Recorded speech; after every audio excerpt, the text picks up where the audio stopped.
السلام علیکم۔ وعلیکم السلام ورحمۃ مولانا، یہ جو عقد یا نکاح ہے جس میں قاضی صاحب مہر کے بارے میں اعلان کرتے ہیں، لیکن لڑکی سے جو وصول کیا جاتا ہے اس کو کہیں مینشن نہیں کیا جاتا، جس کی وجہ سے اگر طلاق ہو جائے تو وہ لڑکی کے پاس کوئی ثبوت نہیں کہ انہوں نے کوئی 500 آدمیوں کا کھانا کھلایا تھا یا نیٹ کیش دیا تھا، تو اس عقد کو کیسے عقد کا اہم بنوایا جائے؟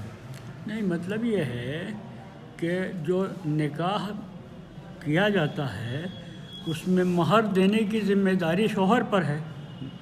شوہر مہر ادا کرے عورت کو۔ جی۔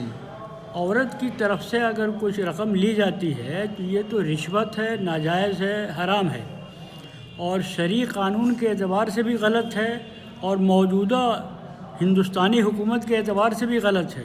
اس لیے اس میں اگر لکھیں گے تو سب لوگ پھنسیں گے۔ جی۔ اس لیے اس میں اس کے لکھنے کا سوال ہی پیدا نہیں ہوتا ہے۔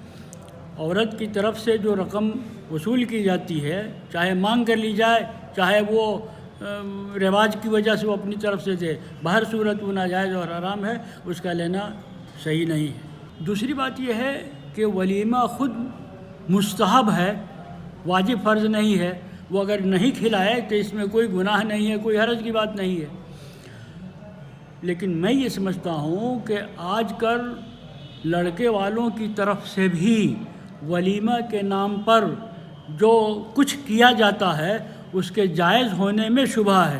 اس طرح کی ولیمے میں جو شہرت، ریاکاری، دکھاوا ہے، اسی طریقے سے اسراف اور فضول خرچی ہے جو سب ناجائز حرام ہے، اس کے ساتھ اس ولیمے کو جائز کہنا بہت مشکل ہے۔